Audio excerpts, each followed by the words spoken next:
Hello friends, welcome to the new episode of my channel. আমি অরিত্র। এখন এই ভিডিওর মধ্যে আমরা অ্যানালিসিস করবার চেষ্টা করবো যে বেবি জন ছবিটা কেন বক্স অফিসে ফেল করলো। ঠিক আছে, একটা ছবি দেখুন ভালো হতে পারে, খারাপ হতে পারে, কিন্তু সেই ছবিটা যদি একটা হলিডে, ক্রিসমাসের মতো হলিডেতে রিলিজ করছে, সেই ছবিটার একটা ওপেনিং পাওয়া উচিত। যেখানে বরুণ ধাওয়ানের কিন্তু একটা সার্টেন লেভেল অফ স্টারডাম রয়েছে। একটা টাইমে কিন্তু সে বক্স অফিসে যথেষ্ট ভালো ভালো ছবি দিয়েছে, মানে সাকসেসফুল ছবির কথা বলছি। তো সেখানে ক্রিসমাসের দিনকে বরুণ ধাওয়ানের ছবিটা যে ওপেনিংটা নিয়েছে, সেটা পুষ্পার তখন প্রায় অনেক দিন হয়ে গেছে, তার যে মানে কত নাম্বার একটা ডে ছিল আমার এখন মনে পড়ছে না, সেই ডের কালেকশনটার থেকে বেবি জনের ওপেনিং ডে কালেকশন কম। তো তাহলে কেন এরকম হলো? কিন্তু বেবি জনের আপনাদেরকে বলে রাখি যে আগে একটা 5 মিনিটের ফুটেজ একটা এক্সপোতে দেখানো হয়েছিল, এবং তার পরবর্তীতে প্রচুর এক্সিবিটার যারা ওটাকে ভিজিট করেছিল তারা প্রত্যেকে ছবিটাকে নিয়ে এক্সাইটেড ছিল। এবং যেহেতু অ্যাটলি অ্যাসোসিয়েটেড ছিল এবং জওয়ান এত বড় হিট একটা ব্লকবাস্টার দিয়ে এসছে, তার পরবর্তীতে সেই ছবিটার সাথে অ্যাসোসিয়েটেড আছে ক্রিয়েটিভলি, তো সেখানে দাঁড়িয়ে লোকের এক্সপেকটেশন ছিল। এবং প্রথম প্রথম যে বেবি জনের টিজার এসছে বা টেস্টার কাট এসছে, জ্যাকি শ্রফের যে প্রোমোটা এসেছিল, এইগুলো কিন্তু অ্যাপ্রিসিয়েটেড হয়েছিল। তাহলে কেন বেবি জন ছবিটা ওপেনিং নিতে পারছে না?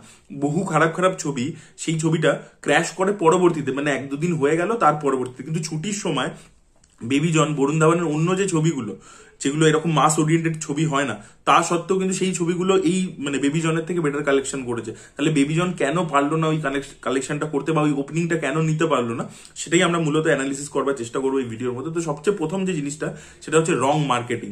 এই ছবিটা কিন্তু মানে মার্কেটিংটা একদম পুরোপুরি ভুলভাল হয়েছে। প্রথম কথা দেখবেন, আমি ট্রেলার রিভিউর সময় বলেছিলাম যে একটা সিনেমার এতগুলো জিনিস, এতগুলো প্রোমো কেন আনছো? তুমি প্রথমে একটা অ্যানাউন্সমেন্ট টিজার টাইপের এসেছিল, তারপরে এলো হচ্ছে মানে জ্যাকি শ্রফের একটা প্রোমো, তারপরে এলো টেস্টার কাট মানে যেটা টিজার, তারপরে এলো ট্রেলার।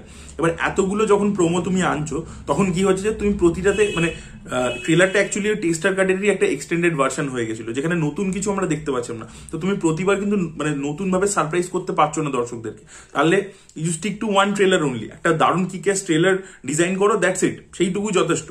এটা গেল সবচেয়ে প্রথম, সেটা ওরা করতে পারেনি। ওরা মাল্টিপল প্রোমো আনতে গেছে, কিন্তু সেটা কোনোটাই সেরকম ভাবে ইম্প্যাক্টফুল হয়নি। ট্রেলারটা তো আমার পার্সোনালি অতটা ভালো লাগেনি, আমি দেখবেন রিভিউ দিয়েছিলাম তখনই খারাপ বলেছিলাম। এটা গেল প্রথম।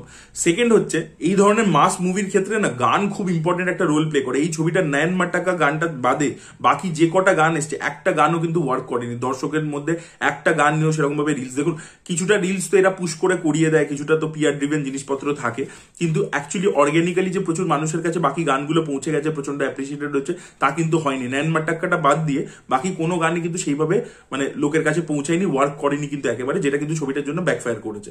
থার্ড যে জিনিসটা হয়েছে, যে ছবিটা না কমিউনিকেটই করতে পারেনি যে বরুণ ধাওয়ান যে বেসিক্যালি একটা রোমান্টিক বা কমেডি হিরো, সে যে একটা অ্যাকশন মাস মুভিতে ট্রানজিশন করছে, এই জিনিসটা মার্কেটিংটা কমিউনিকেটই করতে পারেনি দর্শকদেরকে। আজকে আপনি দেখবেন বেবি জনে যত প্রমোশন হয়েছে, গ্রাউন্ড লেভেলে যত অ্যাক্টিভিটি হয়েছে, প্রথম কথা তো আমি বুঝতে পারি না এই ছবিটা হচ্ছে বি সেন্টার সি সেন্টারের জন্য বেশিভাবে বানানো। তাহলে সেই সব মানে সিটিতে গিয়ে কেন প্রমোট করা হয়নি? ছবিটা প্রচুর জায়গায় গিয়ে অন গ্রাউন্ড প্রমোশন হয়েছে, কিন্তু সেগুলো তো আরবান সেন্টার্সে মোস্টলি আমি যতগুলো দেখেছি আর কি। আচ্ছা, যদিও বা তারা যদি বি টায়ার সিটিতে গিয়েও থাকে, আমি জানি না, not sure about that, but সেখানে গিয়ে প্রমোশনটা হচ্ছে কি, কীর্তি সুরেশের সাথে, ভামিকার সাথে বরুণ ধাওয়ান নাচছে। তার মানে কি হচ্ছে, আপনি অ্যাকশন হিরোর যে পোর্ট্রেয়ালটা বরুণ ধাওয়ানের, সেইটা কোথাও গিয়ে প্রজেক্টই করতে পারছেন না। ঠিক আছে, সেই যে এক্স্যাক্টলি অ্যাকশন হিরো হিসেবে কিভাবে নিজেকে ট্রান্সফর্ম করছে, কিভাবে প্রেজেন্ট করছে, সেই ব্যাপারটা কমিউনিকেটই হচ্ছে না। সে তো বাকি আজকে ধরুন একটা সেই ওই যে ছবিটা কিয়ারা আডবাণীর সাথে করেছিল, যুগ যুগ জিও, তো সেটার প্রমোশনে গিয়েও বরুণ ধাওয়ান কিয়ারা আডবাণীর সাথে নাচছে, এটাতেও গিয়ে ভামিকা গাবির সাথে নাচছে। তাহলে ডিফারেন্সটা কোথায় তৈরি হলো? তো বরুণের যে ইমেজটা, যে ট্রান্সফরমেশন ছবির মধ্যে আমরা দেখতে পাচ্ছি, সেটা কিন্তু মানে মার্কেটিং এর থ্রু দিয়ে কমিউনিকেটই হয়নি ব্যাপারটা। এবং আমার আরেকটা জিনিস মনে হয়েছে যে এখন না কিছু ইউনিক মার্কেটিং স্ট্র্যাটেজি বার করা উচিত, যেটা কিন্তু মানে বেবি জনের টিম করতে পারেনি। তারা কিন্তু খুব রেগুলার জিনিসপত্র, যেগুলো অন্য 10টা বলিউডের ছবিতে আমরা দেখে থাকি, সেরকমই জিনিসপত্র করেছে, এবং সেটা কোথাও গিয়ে ল্যান্ড করেনি ব্যাপারটা। এই যে কমিউনিকেশনটা, সেটা করতে পারেনি। এবং আরো একটা প্রবলেম হচ্ছে, অ্যাটলি প্রতি জায়গায় গিয়ে ইন্টারভিউ যেখানে যেখানে দিয়েছে, অ্যাটলি সেখানে নিজে যে সালমান খানের সাথে ছবিটা হতে চলেছে, সেটার ব্যাপারে বেশি করে করে কথা বলেছে, যে এর পরবর্তীতে যে আমি ছবিটা করবো সেটা প্রাউড ছবি, হ্যান হ্যান। এইটা যখনই আপনি একটা ছবির প্রমোশনে গিয়ে পরবর্তী ছবিটার ব্যাপারে কথা বলছেন, তখন লোকে ওইটাকে নিয়ে বেশি মানে ইন্টারেস্টেড আপনার ব্যাপারে জানতে, যে অ্যাটলি সালমান খানকে নিয়ে কি ছবি করবে, তার মধ্যে রজনীকান্ত থাকবে কি কমল হাসান থাকবে, সেগুলো নিয়ে অনেক বেশি ইন্টারেস্টেড হয়ে যাচ্ছে, রাদার দেন বরুণ ধাওয়ানকে বেবি জনে কিভাবে দেখবে। তাদের কিন্তু এই ছবিটাকে নিয়ে স্টিক করে থাকা উচিত ছিল।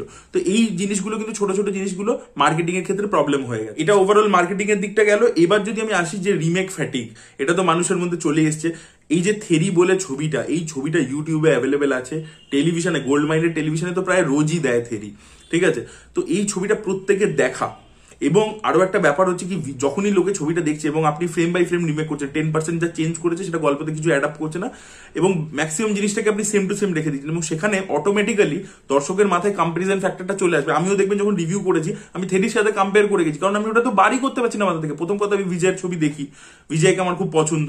সেকেন্ড জিনিস হচ্ছে এই ছবিটা প্রচুরবার আমার দেখা, তো আমি যখন বেবি জন দেখছি আমার অটোমেটিক্যালি কম্পারিজন ফ্যাক্টরটা চলে আসছে, ঠিক আছে। এবং সেখানে থেরির থেকে এটা ইনফিরিয়ার হচ্ছে, বরুণ ধাওয়ান ওই লেভেলে পারফরমেন্সটা দিতে পারছে না, ম্যাচ করতে পারছে না বিজয়ের সাথে, এবং বিজয়ের মতো করেই করিয়েছে ম্যানারিজমস ইত্যাদিগুলো। তো সেখানে যখনই ম্যাচ হচ্ছে না তখনই জিনিসটা মজাটা চলে যাচ্ছে। তো রিমেক এখন কিন্তু এরকম যদি আপনি রিমেক বানান যেটা হিন্দিতে অ্যাভেলেবেল আছে, যেটা প্রচুরবার লোকে দেখে নিয়েছে, সেই রিমেক কিন্তু চলবে না। এটা কিন্তু বারবার বলিউড কেন যে এখান থেকে শিখছে না, আরো তার পরবর্তীতে করে যাচ্ছে, আমি বুঝতে পারছি না। এটা কিন্তু শ্বেতাদার ক্ষেত্রেও সেম প্রবলেম হয়েছিল, এটা একমাত্র দৃশ্যমের ক্ষেত্রে হয়নি, বিকজ দৃশ্যম 1 যখন বেরিয়েছিল তখন এতটা পপুলার ছিল না এই ব্যাপারটা, সাউথ ইন্ডিয়ান ছবি হিন্দি ডাবে আসা। এবং দৃশ্যম 2 কিন্তু হিন্দিতে অ্যাভেলেবেল ছিল না।